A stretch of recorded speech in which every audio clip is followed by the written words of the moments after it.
तो हैदर अली और टीपू सुल्तान की क्लास हमें आज से लेनी है और आज एक ही क्लास में हम इनको पूरी तरह से पढ़ लेंगे। हैदर अली का लड़का था टीपू सुल्तान, जिसने अंग्रेजों को नाको चने चबा दिए थे। और हैदर अली पहला वो भारत का ऐसा सुल्तान था जिसने अंग्रेजों को हराया ही नहीं, निस्ते नाबूद करके रख दिया था। हैदर अली, टीपू सुल्तान नाम आपने सुना होगा, पहले सीरियल भी आता था टीपू सुल्तान। अच्छा, आपने बचपन में कहानी सुनी होगी कि यार दो बिल्लियां रहती हैं, वो दोनों बिल्लियां रोटी के चक्कर में लड़ाई लड़ने लग जाती हैं। अब वो रोटी की जो लड़ाई होती है, वो लड़ाई चलते चलते एक बंदर के पास पहुंच जाती है। अब बंदर क्या करता है, बंदर जो है वो रोटी के ऊपर नजर रखता है और दोनों बिल्लियों को साइड करके और रोटी खुद खा जाता है। तो कई बार कहानी ये होती है कि हम पड़ोसी से लड़ते रह जाते हैं, दो लोगों की लड़ाई में जो तीसरा व्यक्ति जब आता है तो उसे पूरी तरह से फायदा मिल जाता है और वो फायदा उठा ले जाता है। तो आपसी की लड़ाई में कोई तीसरा नहीं होना चाहिए। हालांकि लड़ाई तो इस समय तीसरे व्यक्ति की ही है कि नहीं? तो हम बात करने वाले हैं किसकी? टीपू सुल्तान और हैदर अली की। देखिए, आपको एक टॉपिक जो मैंने नहीं पढ़ाया है, विजयनगर साम्राज्य और बहमनी साम्राज्य। ये दोनों साउथ इंडिया के साम्राज्य हैं। मिडिवल हिस्ट्री में इनको पढ़ना था, लेकिन क्लास कंटिन्यू चलते रही। मैंने सोचा बाद में पढ़ा दूंगा, क्योंकि वो टॉपिक से थोड़े अलग हो जाते हैं। तो विजयनगर में ये क्वेश्चन बनता है, विजयनगर साम्राज्य के संस्थापक कौन थे? तो हरिहर और बुक्का, यही क्वेश्चन बनता है, इसके अलावा नहीं बनता। लेकिन उसको मैं पढ़ा दूंगा समय निकाल के आपको आगे क्लास में। तो साउथ इंडिया के बारे में हम बात कर रहे हैं, ठीक है? तो पहले मैं आपको मैप के माध्यम से समझाऊंगा, और सारी हिस्ट्री हो, ज्योग्राफी हो, कुछ भी हो, हम मैपिंग से ही पढ़ते हैं भाई। तो आपको पता होगा भाई कि यहां पर देखो, शिवाजी की डेथ हो चुकी है। छत्रपति महाराज शिवाजी जो थे, इनकी क्या हो चुकी है? डेथ हो चुकी है। तो जब ये इनकी डेथ हो गई है, तो बाद में इनकी मृत्यु के बाद कौन आते हैं? पेशवा। तो मराठा वंश, ये मराठा राजवंश यहां चल रहा था महाराष्ट्र में, आया ना उस समय। मतलब मराठाओं की स्थिति में काफी ज्यादा गिरावट देखने को मिलती है, क्योंकि अहमद शाह अब्दाली का अटैक होता है पानीपत का तृतीय युद्ध 1761 में। तो मराठा बहुत बुरी तरह से हार जाते हैं। जब मराठा बहुत बुरी तरीके से हार जाते हैं, पेशवा बहुत बुरी तरीके से हार जाते हैं, तो ये जो धन की होती है कमी हो जाती है बहुत ज्यादा।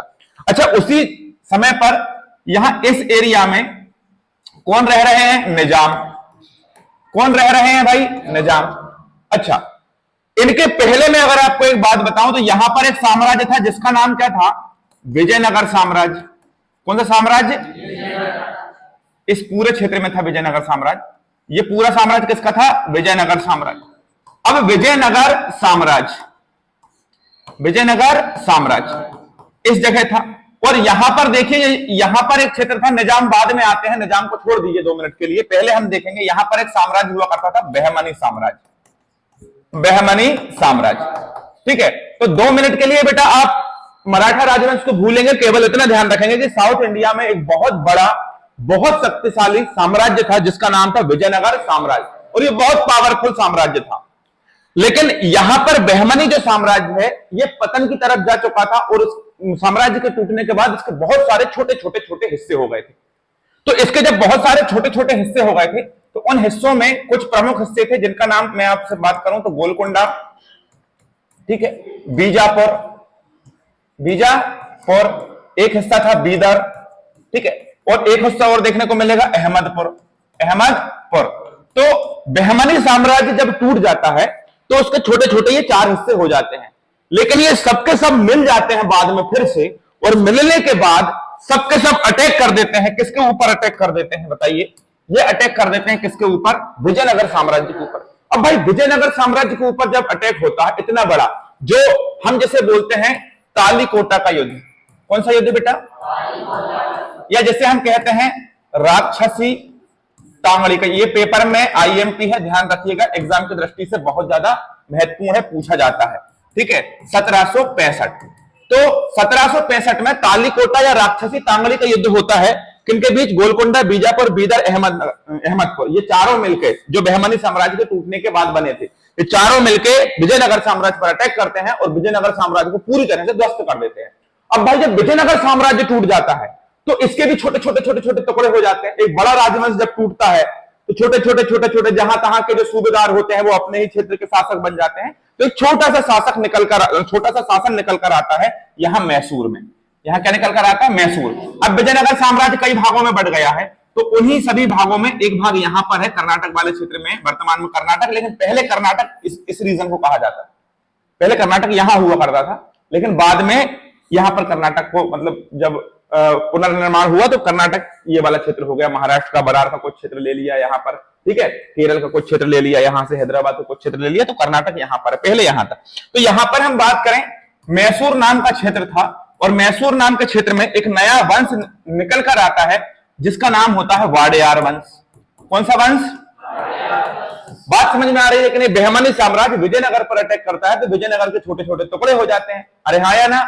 और विजयनगर साम्राज्य आगे चल के एक छोटे से राजवंश के रूप में फिर से उदय होता है जिसका नाम है वाडेयार वंश। और आपसे पूछे वाडेयार वंश के संस्थापक कौन थे, तो वो थे चिक्का कृष्णराज। कौन थे भाई? चिक्का कृष्णराज। और चिक्का कृष्णराज के दो सेनापति थे, एक नाम था इसका नंदराज और एक नाम था देवराज। कौन कौन थे मेरे भाई? नंदराज ये कौन था? सेनापति। और देवराज कौन था? वित्त मंत्री। कौन था? वित्त मंत्री। तो चिक्का कृष्णराज के सबसे ताकतवर अगर कोई लोग थे तो दो, नंदराज और देवराज, ये उसके भाई थे। दोनों ही, एक सेनापति और एक वित्त मंत्री, तो इन दोनों के हाथ में बहुत ज्यादा पावर रहता है उस समय, ठीक है। तो धीरे से यहां पर कहानी ये होती है कि 1755 के आसपास, कब की बात चल रही है भाई? 1755 के आसपास यहां पर कहानी ये हो जाती है। ये राक्षसी तांगड़ी का युद्ध मैंने 1765 लिख दिया यार, गलत है, 1565 में हुआ था, ठीक है। वही तो मैं बोलूं कि 1755 में ये आ गया तो 1565 में हुआ था, सन गलत लिख दिया था, 17 की जगह पर 15 आना था, ठीक है। तो 1755 में नंदराज की सेना में हैदर अली नाम का एक व्यक्ति होता है जो शामिल हो जाते हैं। कौन हो जाता है शामिल? हैदर अली। अब हैदर अली, अब फिर से एक नया मैप बनाऊंगा मैं आपको, देखिए यहां पर ये कौन है भाई? मैसूर। बोलिए जल्दी, क्या है? मैसूर। और यहां पर ऊपर अब बताएंगे कौन है भाई? मराठा। और विजयनगर साम्राज्य टूट गया है, बहमनी साम्राज्य भी खत्म हो चुका है, तो ये हैदराबाद वाले क्षेत्र पे कौन शासन कर रहे हैं? निजाम। कौन? निजाम।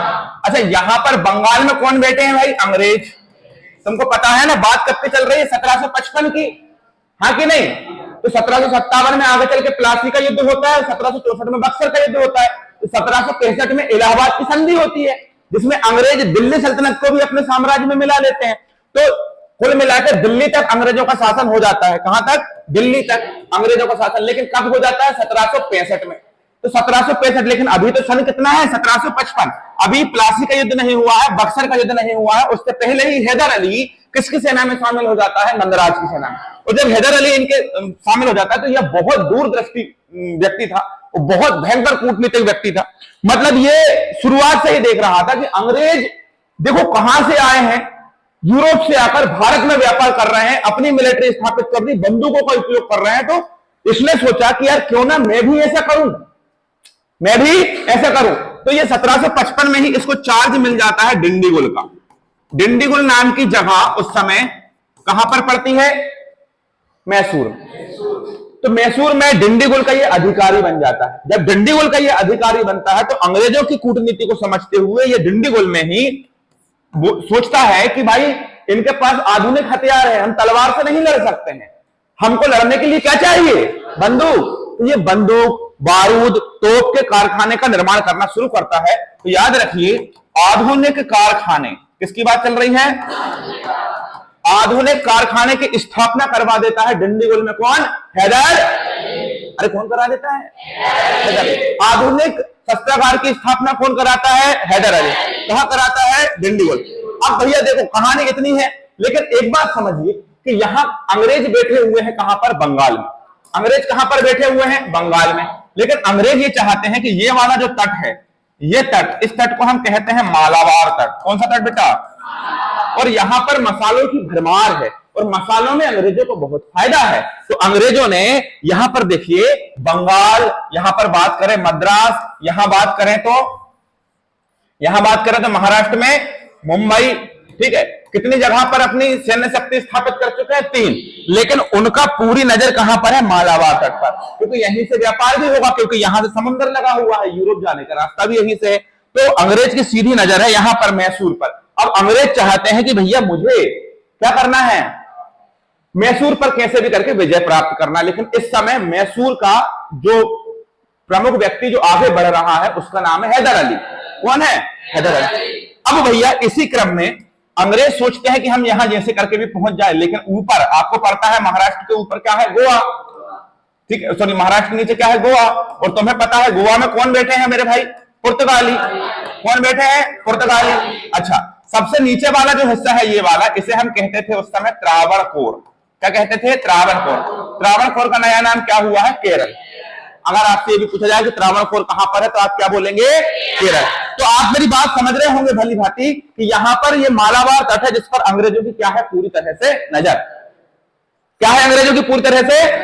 किस लिए? क्योंकि यहां मालाबार तट पर सबसे ज्यादा काय की पैदावार होती है। कहां पर? मालाबार तट पर। अब कहानी यह होने वाली है कि अंग्रेज कूटनीति के माध्यम से इस मैसूर पर अटैक करने का प्रयास, लेकिन ऐसे कैसे करेंगे भाई? ऐसे कैसे करेंगे? क्योंकि अभी देखिए 1761 की कहानी होती है। कब की कहानी होती है? 1761। हैदर अली जो डिंडीगुल का एक अधिकारी था छोटा सा, वो हैदर अली पूरे मैसूर का क्या बन जाता है? शासक बन जाता है। क्या बन जाता है? हाँ कि नहीं? तो हैदर अली, अच्छा हैदर अली का जन्म आपसे पूछे कब हुआ था, तो उसका जन्म हुआ था 1700। अब कहानी यह होती है कि जब हैदर अली मैसूर का शासक बनता है तो शासक बनने के दौरान ये हैदर अली आसपास के छोटे छोटे क्षेत्रों को जीतना चालू कर देता है। क्या करना चालू कर देता है? जीतना। ये हैदर अली जो यहां पर मैसूर में है, ये धीरे धीरे करके मराठा राज, अब देखो मराठा भी कमजोर हो चुके हैं, तो मराठा वाला क्षेत्र जीतने की कोशिश करेगा, निजाम वाला क्षेत्र। अच्छा, कहानी क्या है कि ये आसपास ही क्यों जीतना चाह रहा है? ये नॉर्थ इंडिया में क्यों नहीं जा रहा है? क्योंकि आपको पता है यहां पर विंध्याचल पर्वत की श्रेणियां हैं। अरे हाँ कि नहीं?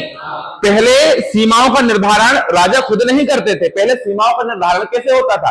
पहले सीमाओं का निर्धारण ये होता है कि ये सिंधु नदी है, इसके पार करके उस तरफ लड़ाई करना पॉसिबल नहीं है, तो सिंधु नदी तक का जो क्षेत्र है यहां तक अपन कब्जा कर लेते हैं।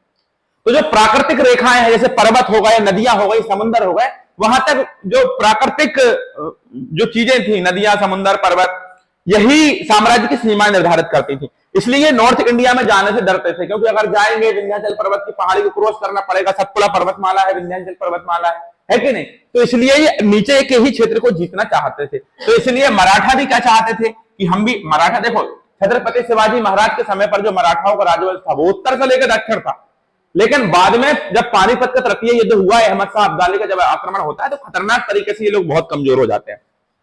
तो ये आसपास के क्षेत्र को हैदर अली जीतना चालू कर देता है। तो ये बात किसको चुभ जाती है? जब हैदर अली आगे बढ़ता है तो ये बात चुभ जाती है किसको? मराठाओं को, कि भैया ये तो यार गलत कर रहा है। और ये बात किसको चुभ जाती है? निजाम को।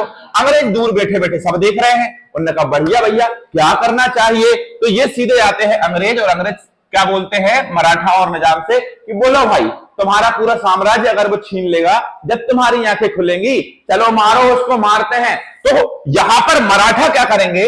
अंग्रेजों के साथ हो जाएंगे, और निजाम भी किसके साथ हो जाएंगे? किसके साथ हो जाएंगे बताओ ना?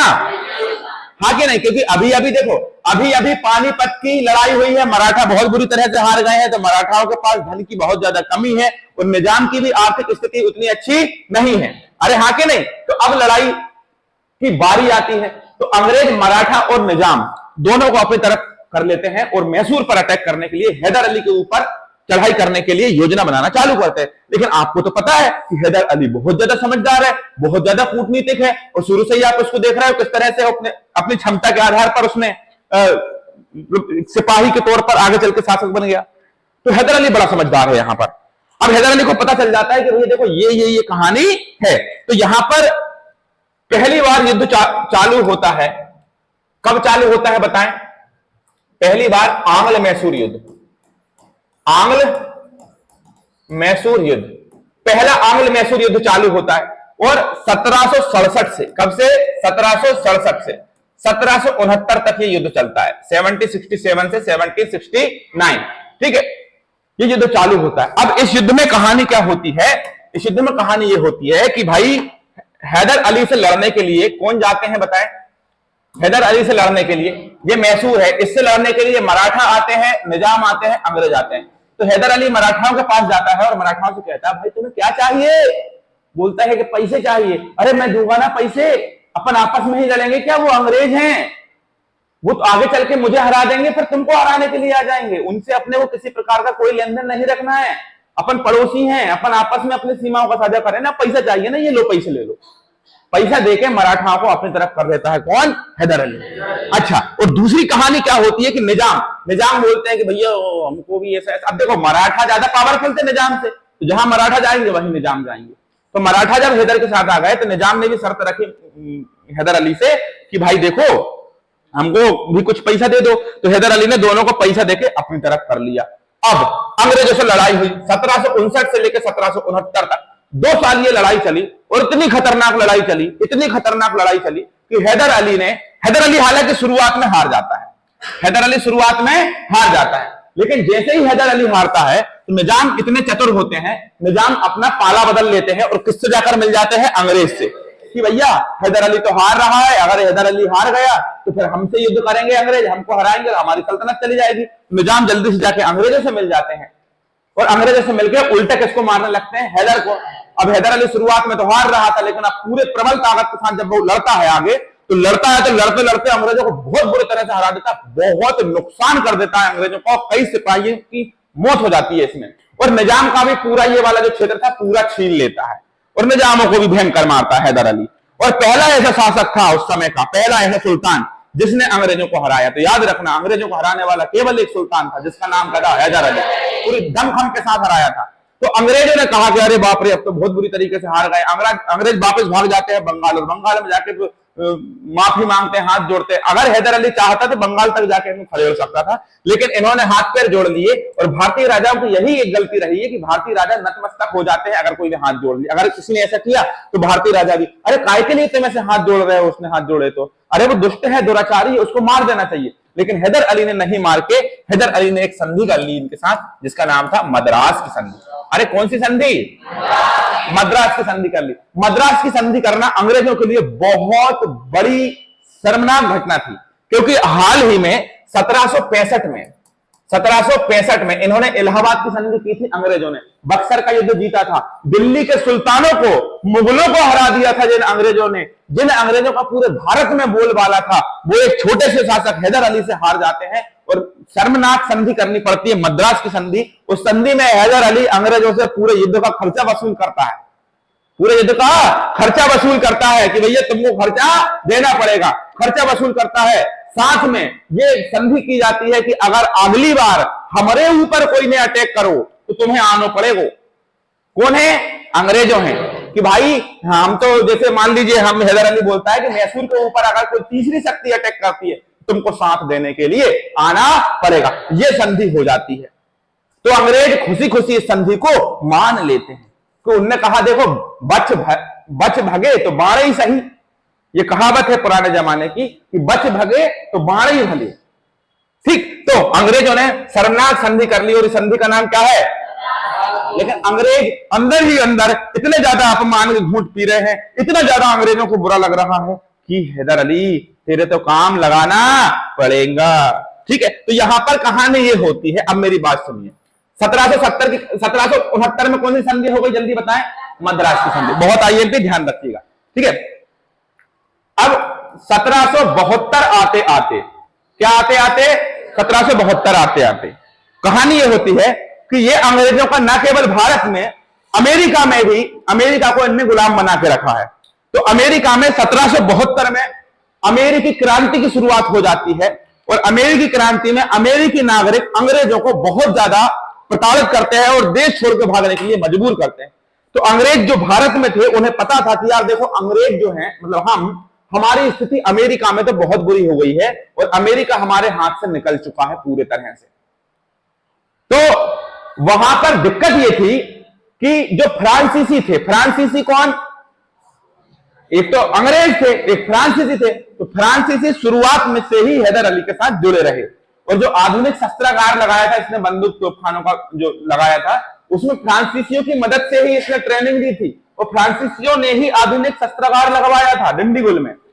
तो यहां पर 1772 में अमेरिका में जो क्रांति चल रही है, स्वतंत्रता की क्रांति, उस क्रांति में फ्रांसीसी जो हैं वो अमेरिका के नागरिकों का साथ दे रहे हैं। तो यहां के अंग्रेजों को, भारत के अंग्रेजों को पता है कि सबसे बड़ा खचरा कौन है? ये फ्रांसीसी। ये इसने अमेरिका हाथ से निकलवा दिया और भारत में ही ये नाटक कर रहा है। भारत में भी अंग्रेजों का, भारत में भी हैदर अली का साथ दिया है फ्रांसीसियों ने। तो अंग्रेजों ने बोला कि साला हैदर अली तू तो बाद में आ, पहले फ्रांसीसी तुम पहले आओ। तो अब लड़ाई किससे जारी होने वाली है बताओ? किससे? फ्रांसीसी। तो यहां पर देखिए 1772 में भारत का एक गवर्नर जनरल, सॉरी बंगाल क्षेत्र का एक गवर्नर जनरल आता है जिसका नाम क्या होता है? Warren Hastings. क्या नाम होता है? Warren Hastings. ठीक है, वॉरेन हेस्टिंग्स 1772 में भारत में आता है। और तुम्हें याद होगा, सन सही बताया ना, 1772 सही है। और तुम्हें पता होगा 1765 में बंगाल में एक शासन चल रहा है जिसका नाम है द्वैध शासन। द्वैध शासन। तो वॉरेन हेस्टिंग्स भारत में आकर द्वैध शासन को खत्म कर देता है। अच्छा, कहानी क्या है द्वैध शासन को खत्म करने की? कि देखो, द्वैध शासन में दो अधिकार थे, एक दीवानी अधिकार और एक फौजदारी अधिकार। दीवानी अधिकार में जितना भी धन, रुपया पैसा और जो भी प्रशासन की व्यवस्था है वो सब अंग्रेजों के पास में, और फौजदारी जैसे नाली बनवाना, सड़क बनवाना, अस्पताल में बनवाना, किसी के यहां लड़ाई हो गई उसको शांत करवाना, ये शासकों का काम था। तो बहुत भयंकर तरीके से बंगाल में लूटपाट का काम चल रहा था और अंग्रेज बहुत धन लूट रहे थे। तो वॉरेन हेस्टिंग्स ने द्वैध शासन को खत्म कर दिया। कब? सन 1773 में। और द्वैध शासन खत्म करने के पीछे ये बहुत अच्छा आदमी नहीं था वॉरेन हेस्टिंग्स। भला कोई भी व्यक्ति अपनी कंपनी का नुकसान क्यों करेगा? तो वॉरेन हेस्टिंग्स ने जो द्वैध शासन खत्म किया वो भारतीयों के लिए नहीं किया, वो इसलिए किया कि अगर इनको ज्यादा प्रताड़ित कर दिया तो ये भी अमेरिका जैसी क्रांति कर बैठेंगे, भारत में भी क्रांति हो जाएगी और हमें देश छोड़ के भागना पड़ेगा, क्योंकि हमको 1947 तक रहना है। तो 1773 में जो है वॉरेन हेस्टिंग्स द्वैध शासन को हटा देता है और भारतीय लोगों को बढ़िया तरीके से रखना चालू कर देता है, खुश रखने का प्रयास करता है भारत के लोगों को कि भैया तुम चिंता मत करो, हम तुम्हारे साथ हैं, हम तुम्हारे साथ कुछ भी गलत नहीं होने देंगे। लेकिन भैया यहां कहानी क्या हो जाती है? यहां कहानी यह हो जाती है कि 1771 के आसपास, कब की बात चल रही है? नई स्लाइड पे चलते हैं। 1771 के आसपास, अरे रे क्या हो रहा है? 1771 के आसपास यहां पर मैं भारत का मानचित्र बना देता हूं, ठीक है? 1771 के आसपास ये मैसूर है और यहां पर कौन है? मराठा। तो 1771 के आसपास मराठा मैसूर पर क्या कर देते हैं? अटैक। क्या कर देते हैं? अब मराठा मैसूर के ऊपर क्या कर देते हैं? अब जब अटैक हो गया तो संधि क्या थी? संधि क्या थी बताओ? बंगाल में बैठे अंग्रेजों को आकर और किसकी मदद करना पड़ेगा? मैसूर की मदद करना पड़ेगा। अरे हाँ कि नहीं? मैसूर की मदद करना पड़ेगा। लेकिन जब मराठा ने मैसूर पर आक्रमण किया तो अंग्रेज मैसूर को बचाने के लिए नहीं आए। इस बात का सबसे ज्यादा बुरा किसको लगा? हैदर अली को, कि सालो तुमने संधि का क्या किया है? उल्लंघन किया। संधि का क्या किया है? उल्लंघन किया है तुमने, बहुत ज्यादा संधि का क्या किया है? उल्लंघन किया है। लेकिन वॉरेन हेस्टिंग्स बड़ा समझदार था। वॉरेन हेस्टिंग्स क्या था? वॉरेन हेस्टिंग्स बड़ा समझदार था। हालांकि आया ये 1772 में, ठीक है? मराठाओं ने अटैक किया कब? 1771 में, 1 साल पहले। लेकिन घटना बता रहे हैं 1773 के बाद की। कब की? 1773 के बाद की। कि देखो वॉरेन हेस्टिंग्स ये चाहता है कि ये मैसूर को तो मैं अटैक करके जीत लूंगा, और यहां पर इन्होंने जो शर्मनाक घटना की थी, पहला आंग्ल मैसूर युद्ध हुआ था उसमें हमें हराया था। अच्छा, आपने सुना होगा हमेशा आंग्ल क्या है भैया? आंग्ल, तो आंग्ल का मतलब होता है अंग्रेज, और मैसूर का मतलब कौन होता है? मैसूर जिस पर हैदर अली शासन कर रहा है। तो अंग्रेज और मैसूर का युद्ध, ठीक है? आंग्ल का मतलब ये होता है। तो यहां पर कहानी ये होती है कि ये वाला जो क्षेत्र होता है, कौन सा? मैसूर। यहां पर एक छोटा सा बंदरगाह होता है जिसका नाम होता है माहे, और ये माहे बंदरगाह किसके पास होता है? फ्रांसीसी। और फ्रांसीसी के पास क्यों होता है? क्योंकि हैदर अली ने फ्रांसीसियों को माहे बंदरगाह व्यापार करने के लिए दिया है। लेकिन यहां पर कौन है भैया? मद्रास। यहां पर कौन है? मद्रास। मद्रास में किसकी कोठी है? यहां पर अंग्रेजों की व्यापारिक कोठी है। तो अंग्रेज लोग अब क्या करेंगे सुनिए। एक तो इन्होंने क्या किया, जल्दी बताएं। एक तो इन्होंने, मराठाओं ने जब अटैक किया मैसूर के ऊपर तो अंग्रेजों ने साथ नहीं दिया। ये बात किसको बुरी लगी? हैदर अली को। हैदर अली के दोस्त कौन है? फ्रांसीसी। और फ्रांसीसी के बंदरगाह का नाम क्या है? माहे। तो माहे के ऊपर अटैक कर देते हैं कौन? अंग्रेज, और यहां से उन्हें खदेड़ देते हैं। बाप रे बाप, ये तो बहुत ज्यादा गुस्सा आ गई, ये मतलब बहुत ज्यादा गुस्से की बात है, बहुत ज्यादा काय की बात है, बहुत ज्यादा गुस्से की बात है भैया। यहां पर एक तो तुमने मराठाओं ने जब अटैक किया तो हमारा साथ नहीं दिया, और दूसरा एक तो तुम हमारे ही मित्र के बंदरगाह के ऊपर अटैक कर रहे हो, तो सरासर गलत बात है। तो उठा के हैदर अली क्या करता है, द्वितीय आंग्ल मैसूर युद्ध चालू कर देता है। कौन सा आंग्ल मैसूर युद्ध? द्वितीय आंग्ल मैसूर युद्ध चालू करता है। और द्वितीय आंग्ल मैसूर युद्ध चालू होता है तो 1780 से 1784, कितने साल चलता है? 4 साल। और इसमें भी मराठा किसके साथ हो जाते हैं? किसके साथ? हैदर अली। और अगर ये इसके साथ तो निजाम भी किसके साथ? इनके साथ। अच्छा, लड़ाई हुई किसके कारण है? मराठाओं के कारण। लेकिन फिर भी मराठाओं ने किसका साथ दिया? मैसूर का। कारण यह था कि बीच में अंग्रेजों की लड़ाई हो गई थी मराठाओं के साथ, और अंग्रेजों ने मराठाओं को बहुत ज्यादा प्रताड़ित कर चुके थे। तो मराठा भी ये चाहते थे कि इनको हटाओ यार, पहले हम आपस में लड़ते रहे। तो मराठाओं ने साथ दिया किसका? और निजाम ने भी साथ दिया किसका? और एक तरफ कौन हो गए? अंग्रेज। और एक तरफ कौन हो गए? हैदर अली। और कौन? मराठा। और कौन? निजाम। Very good. लेकिन भैया यहां पर एक व्यक्ति होता है मद्रास में। कौन होता है मद्रास में? एक, अरे बोलो ना, मद्रास में एक कौन होता है? व्यक्ति जो छोटा सा सिपाही होता है। जो कौन होता है बेटा? छोटा सा, जिसका नाम होता है कर्नल वैली। जिसका नाम क्या होता है? जिससे युद्ध हो जाता है। जिससे क्या हो जाता है? और कर्नल वैली पूरी तरह से हार जाता है। कौन सा युद्ध? 1780 1784 का कौन सा युद्ध? द्वितीय आंग्ल मैसूर युद्ध। लेकिन कहानी अभी बाकी है। कहानी अभी क्या है? अभी 1781 चल रहा है, 84 तक नहीं पहुंची। अब यहां बैठा बंगाल में जिसका नाम क्या है? Warren Hastings. जब ये सूचना वॉरेन हेस्टिंग्स के पास पहुंचती कि ओ भाई, इन लोगों ने फिर अटैक कर दिया, मद्रास हाथ से जाने वाला है, तो वॉरेन हेस्टिंग्स क्या करता है? आयरकूट को भेजता है। किसको भेजता है? और साथ में क्या भेजता है? बहुत सारी सेना। आयरकूट बहुत ज्यादा समझदार है। आयरकूट ने लड़ने की जगह पर एक नीति अपनाई, और उस नीति में क्या किया? इस नीति में मराठाओं के पास गया और मराठाओं से एक संधि कर ली जिसका नाम था सालबाई की संधि। कौन सी संधि? तो भैया सालबाई की संधि जब की तो यहां पर मराठा किसके साथ हो गए? अंग्रेजों के साथ। अब मराठा यहां हो गए तो निजाम तो इनकी कठपुतली थी, जब वो भी यहां चले गए। और अंत में जाके 1782 में जाके हैदर अली युद्ध क्या हो गया? हार गया। हैदर अली युद्ध क्या हो गया? हार गया। जीत सकता था लेकिन क्या हो गया? हार गया। कौन हार गया? अब भैया हैदर अली हार गया। हैदर अली क्या हो गया? हैदर अली हार गए। बेटा बोल क्यों नहीं रहे? बेटा मुंह में दही जमा लिए हो क्या बे? हैं? दही जमा, गर्मी तो आ गई है बेटा। दही अपन ने ठंडी में पढ़ना चालू किया था इतिहास, देखो गर्मी आ गई है। चलो ठीक है। अब कहानी क्या चल रही है? कौन हार गया? तो लड़ते लड़ते हैदर अली घायल हो जाता है, और 1782 में क्या हो जाती है? इसकी मृत्यु हो जाती है। जब मृत्यु हो जाती है तो 1782 में अंग्रेज जीत चुके होते हैं, लेकिन बीच में आ जाता है कौन? टीपू सुल्तान। टीपू सुल्तान का वास्तविक नाम होता है फतेह अली खान साहब।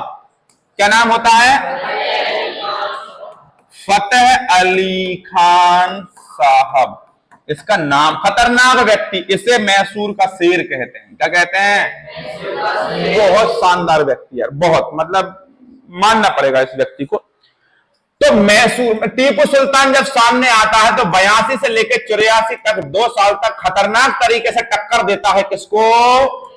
अंग्रेजों को बहुत खतरनाक तरीके से टक्कर देता है। लेकिन फिर भी यहां पर युद्ध का कोई परिणाम नहीं निकलता है, और यह युद्ध बीच में ही रोक दिया जाता है 84 में, और एक संधि की जाती है जिसका नाम है मंगलौर की संधि। कौन सी संधि? ये संधियां बड़ी पूछी जाती हैं, ध्यान रखना। मद्रास की संधि और मंगलौर की संधि, पहला और द्वितीय युद्ध में कब हुई? 1784। अब इस युद्ध में इस प्रकार एक संधि ये हो गई। क्या हो गई? अब एक संधि अरे हाँ कि नहीं।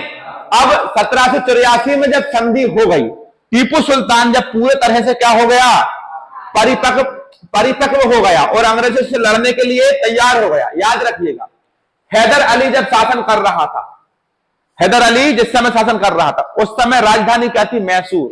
और मैसूर से राजधानी लेकर कहां गया था, श्रीरंग। ये क्वेश्चन आता है, श्रीरंगपट्टनम। तो ध्यान रखना, मैसूर से श्रीरंगपट्टनम राजधानी किसने बनाई थी, हैदर। किसने बनाई थी बेटा, हैदर अली ने बनाई थी। किसने बनाई थी। अब गद्दी पर कौन बैठ गया है, जल्दी बताएं, टीपू सुल्तान। गद्दी पर कौन बैठ गया है, टीपू। अब टीपू सुल्तान जब गद्दी पर बैठा तो बड़ा समझदार व्यक्ति था, ये बहुत समझदार व्यक्ति था। इसने क्या किया, इसने सोचा कि साला अंग्रेज लोग देखो व्यापार कर रहे हैं, मुंबई से व्यापार कर रहे हैं, मद्रास से व्यापार कर रहे हैं, बंगाल से व्यापार कर रहे हैं, और यहां नजर बनाकर बैठे हैं। तो जब ये इतने अच्छे क्षेत्र में मैं बैठा हूं तो क्यों ना मैं ही व्यापार करूं।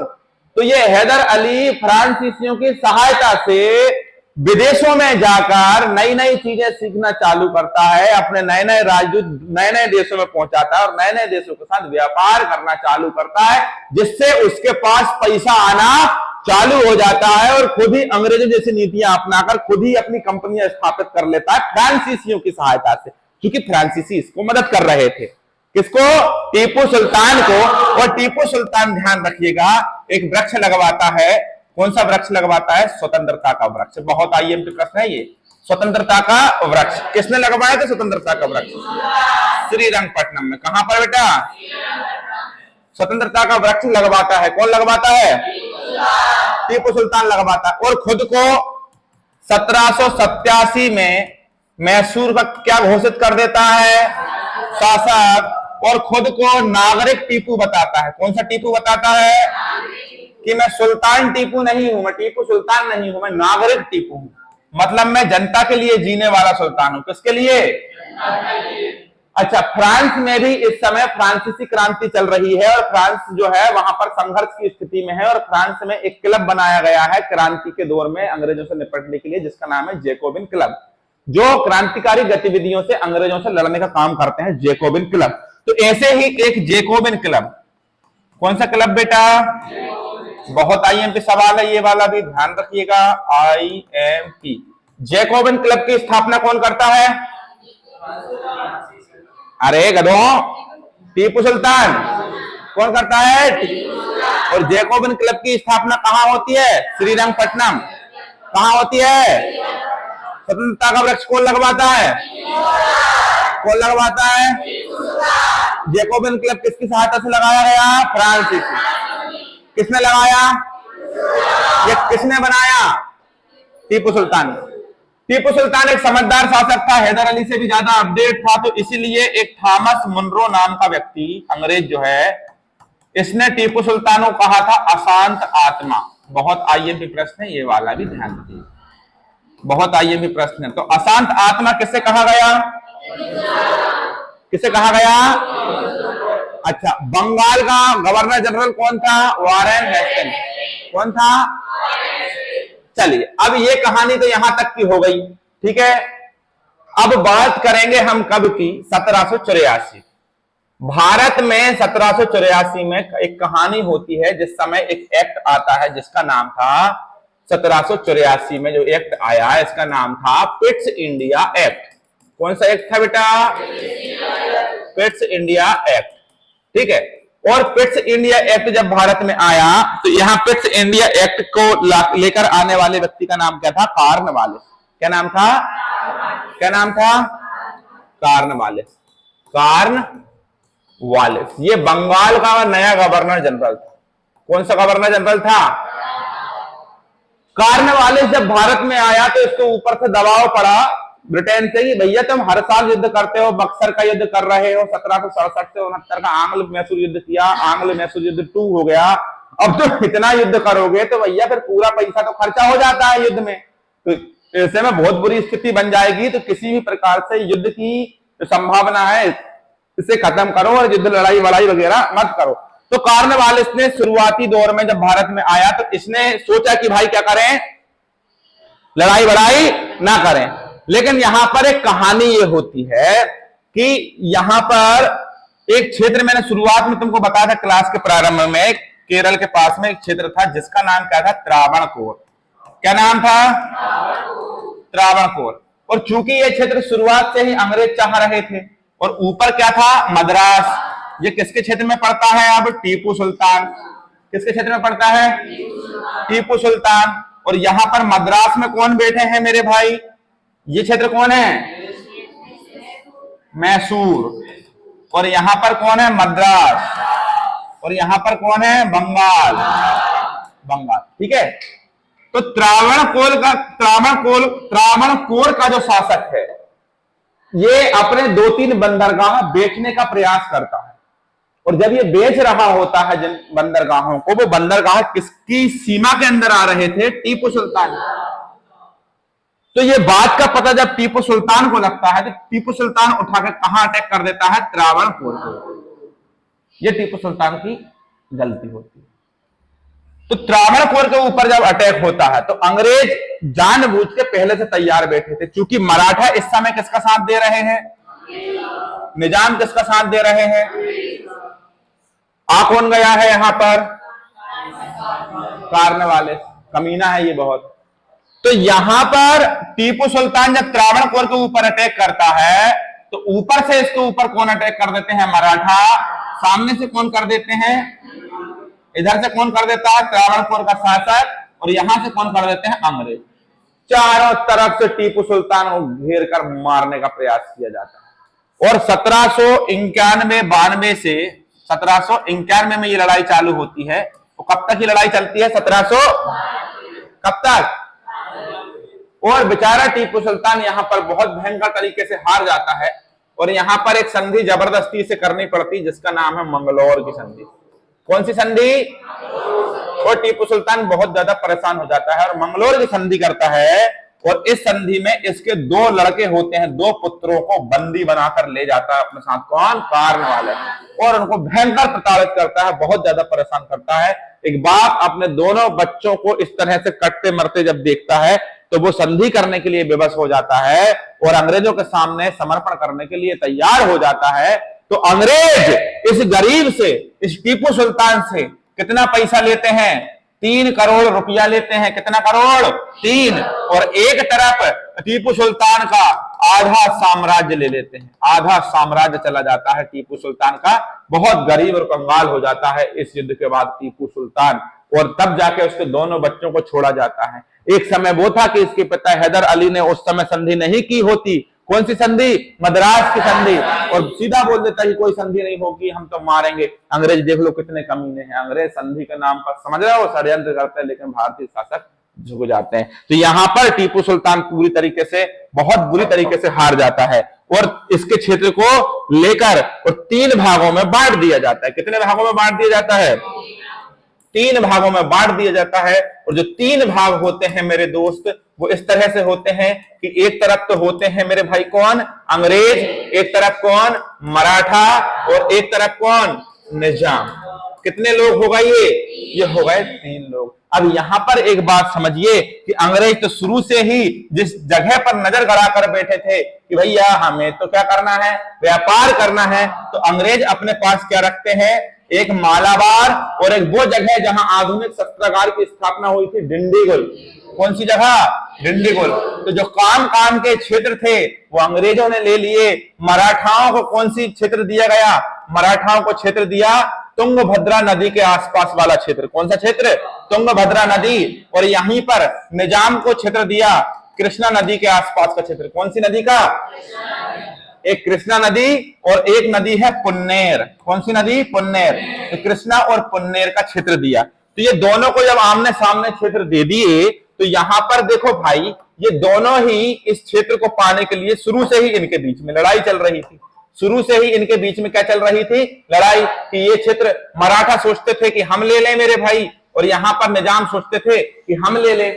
तो इन दोनों क्षेत्रों को ऐसी स्थिति में इनको दिया गया कि ये उस क्षेत्र को लेकर आपस में ही लड़ने मरने लग गए। कौन, एक तरफ मराठा और एक तरफ निजाम। और अंग्रेज में कार्नवालिस क्या कहता है कि मेरे बच्चे, ये कहता है कि मैंने अपने मित्रों को, मतलब मित्र कौन है इसके, जल्दी बताएं, मराठा और निजाम। तो मैंने अपने मित्र कौन मराठा और निजाम को ज्यादा मजबूत नहीं होने दिया, ज्यादा मजबूत नहीं होने दिया और शत्रु को पंगु कर दिया। शत्रु को क्या कर दिया? पंगु कर दिया। इस प्रकार से ये क्या कह देता है, ये बात कौन कह देता है? कॉर्नवालिस। और इस प्रकार से टीपू सुल्तान क्या हो जाता है? युद्ध में पूरी तरह से हार जाता है। कौन हार जाता है? कौन? टीपू सुल्तान। अब देखिए भैया, चलो हार गए। अब इस प्रकार से टीपू सुल्तान फिर जीरो पर आकर फिर अपने साम्राज्य को जीतता है, फिर अपने साम्राज्य को बड़ा करता है 1792 में। लेकिन अब कहानी ये होती है कि भारत का 1799 के आसपास की बात है, घटना होती है। इस समय पर बंगाल का नया गवर्नर चेंज हो चुका होता है, जिसका नाम क्या होता है? वेलेजली। ये सर्वाधिक कमीना व्यक्ति था। कौन? वेलेजली। वेलेजली के पास ये बंगाल क्षेत्र पूरा हो चुका होता है, ये क्षेत्र पूरा इसके पास आ चुका होता है। इस क्षेत्र में ये पहले से शासन कर रहे हैं। बंबई वाला क्षेत्र पहले से इसके पास है, दिल्ली वाला क्षेत्र लगभग आधे से ज्यादा भारत इनके पास है। इनके पास? वेलेजली। तो अब भारत के अधिकांश देखो, मराठा भी खत्म, निजाम भी खत्म। यहां पर हम बात करें तो कौन खत्म?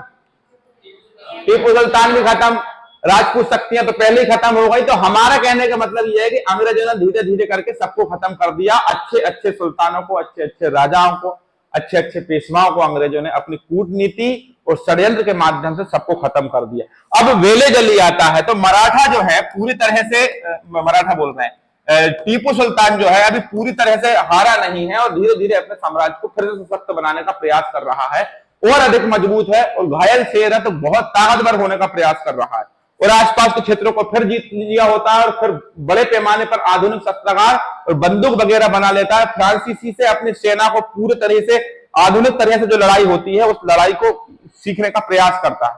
तो अपनी मजबूत सेना और अपने फ्रांसीसियों के साथ में आसपास के क्षेत्रों के लोगों को जीतकर ये एक बड़ी सेना का निर्माण कर रहा होता है। कौन? टीपू सुल्तान। लेकिन उसी समय घटना होती है, वेलेजली आता है और वेलेजली एक निमंत्रण पत्र भेजता है किसके पास? टीपू सुल्तान के पास। और इस निमंत्रण पत्र का नाम होता है सहायक संधि। कौन सी संधि? अब पहले ये सहायक संधि को समझेंगे कि सहायक संधि क्या है। सहायक संधि का मतलब ये होता है कि जब अगर आप सुल्तान हो किसी साम्राज्य के तो हम अपनी तरफ से आपको अपनी सेना देंगे। आप अपनी स्वयं की सेना नहीं रख सकते, आप अपनी सेना को हटाओ, तुम्हारी सेना में हमारे लोग रहेंगे, हम देंगे। और उन सिपाहियों को वेतन तुम दोगे। तुम अगर किसी से लड़ोगे तो तुम्हें हमारे द्वारा नियुक्त किए हुए किसी खास व्यक्ति से पूछना पड़ेगा। वो व्यक्ति जवाब देगा कि तुम्हें किसी से युद्ध करना है तो तुम युद्ध करोगे। वो व्यक्ति तुम्हें जवाब देगा कि तुम्हें किसी के साथ व्यापार करना है तो तुम व्यापार करोगे। वो व्यक्ति बोलेगा कि उठो बैठो, जब तुम मतलब उसके हिसाब से तुम्हारा साम्राज्य चलेगा। सेना को पैसे तुम दोगे। अब देखो कितने चतुर थे कि भैया देखो, सेना मतलब हो, सेना तुम्हें हम दे रहे हैं, लड़ाई करना है तो हमारी सेना लेकर जाओ, लेकिन हमारी सेना को वेतन दे दो। ऐसे करके यूरोप से बुलाकर भारतीय कुछ सैनिकों को भर्ती करके ये अपनी सेना को बड़ा कर रहे थे, अंग्रेज कर रहे थे। और सेना को पैसा देना नहीं है तो फ्री में इनका काम हो रहा था। अब आगे चल के अगर अंग्रेजों की किसी से लड़ाई होती है सब तरफ की सेना बुला के उसी को पिटवा देंगे अंग्रेज, हाँ कि नहीं? चलो, तो यहां पर इस प्रकार से अंग्रेज बहुत ज्यादा सशक्त हो रहे हैं। तो इस सहायक संधि को मानने से मना कौन कर देता है बेटा? टीपू सुल्तान। और 1799 में एक युद्ध होता है, चतुर्थ आंग्ल मैसूर युद्ध। कौन सा युद्ध बेटा? चतुर्थ आंग्ल मैसूर युद्ध। और इस युद्ध में टीपू पूरी तरह से क्या हो जाता है?